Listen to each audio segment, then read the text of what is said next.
بسم اللہ الرحمن الرحیم اللہم صلی علی سیدنا و مولانا محمد النبی الامی وعلی آلہ و صحابہ و ازواجہ و بناتہ و اہل بیتہ اجمعین۔ حضرت شیخ عبدالقادر جیلانی محبوب سبحانی اپنی مشہور مایہ ناز کتاب غنیات الطالبین میں لکھتے ہیں کہ عاشوراء کے دن 10 محرم کے دن جو بندہ یہ 10 اعمال کرتا ہے وہ اللہ پاک کا قرب حاصل کرتا ہے۔ وہ 10 اعمال 10 محرم کے عاشوراء کے دن کے کون کون سے ہیں؟ نمبر 1 فرمایا روزہ رکھنا۔ 10 محرم کا روزہ نبی کریم صلی اللہ علیہ وآلہ وسلم نے ارشاد فرمایا کہ ایک عاشوراء کا روزہ یہ پہلے انبیاء بھی رکھا کرتے تھے، اور پھر پیارے آقا نے فرمایا کہ ایک عاشوراء کا روزہ 10 محرم کا روزہ 1 سال کے گناہوں کا کفارہ ہے۔ نمبر 1 روزہ رکھنا۔ نمبر 2 یتیم کے سر پر ہاتھ پھیرنا۔ عاشوراء کے دن 10 محرم کو کسی یتیم کے سر پر شفقت سے محبت سے ہاتھ پھیرنا۔ حدیث مبارکہ میں آتا ہے کہ جو کسی یتیم کے سر پر شفقت سے ہاتھ رکھتا ہے اس کے ہاتھ کے نیچے جتنے بھی بال آتے ہیں ان بالوں کی مقدار اللہ پاک اس ہاتھ رکھنے والے کو نیکیاں عطا فرماتے ہیں۔ نمبر 3 جو ہم نے کام 10 محرم کو کرنا ہے وہ توبہ استغفار ہے۔ توبہ استغفار کرنی ہے۔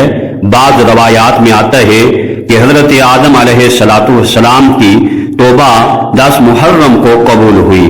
ربنا ظلمنا انفسنا وان لم تغفر لنا وترحمنا لنکونن من الخاسرین۔ کثرت سے توبہ استغفار کرنا ہے۔ نمبر 4 پر جو ہم نے 10 محرم کو کام کرنا ہے وہ نفلی عبادت زیادہ سے زیادہ کرنی ہے، اور نفلی عبادت صبح اٹھیں، روزہ رکھیں، نماز تہجد ادا کریں، فجر کی نماز پڑھیں، فجر کی نماز کے بعد قرآن کریم کی تلاوت کریں، پھر اشراق پڑھیں، پھر کام کاج کریں۔ کام کاج کرنے کے بعد زوال سے پہلے جب بھی وقت ملے تو چاشت کی نماز ادا کر لیں، پھر ظہر کی نماز پڑھیں، ظہر کی نماز کے بعد ہو سکے صلاۃ التسبیح کی نماز پڑھ لیں، پھر ذکر و ذکار کریں، درود و سلام پڑھیں، پھر عصر کی نماز ادا کریں۔ عصر کی نماز کے بعد آپ 100 مرتبہ درود شریف پڑھیں، 100 مرتبہ رب اغفر لی یا غفار اغفر لی یا غفار اغفر لی کا ورد کریں۔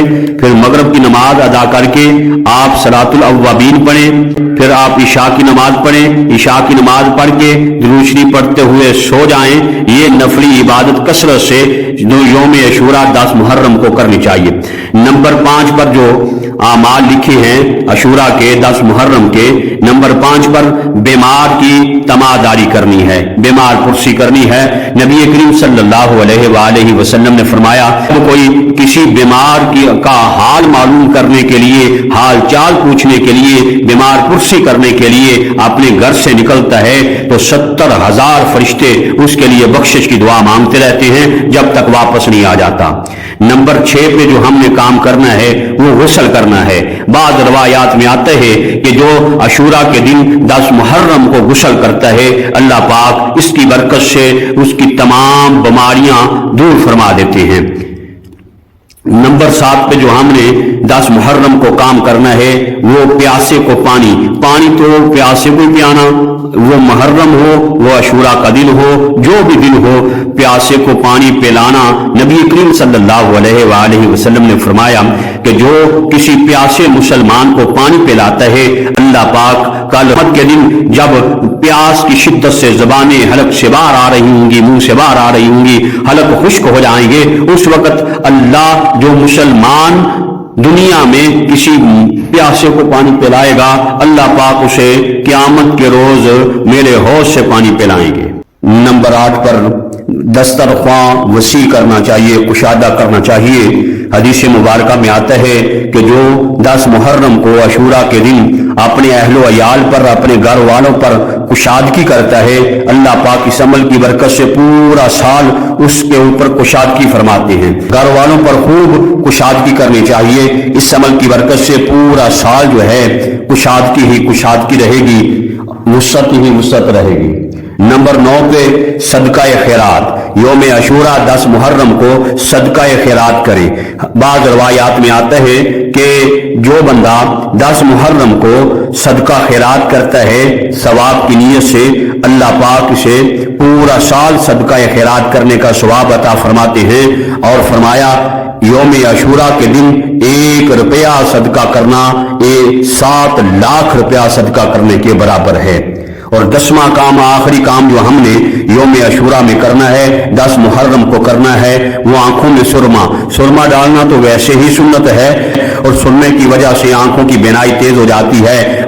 یہ 10 کام مختصر کام ہیں، مختصر 10 اعمال ہیں، یہ ہم سب کو 10 محرم کو کرنے چاہیے۔ اللہ پاک سے دعا ہے اللہ پاک ہمیں عمل کی توفیق عطا فرمائے۔ وآخر دعوانا الحمدللہ رب العالمین۔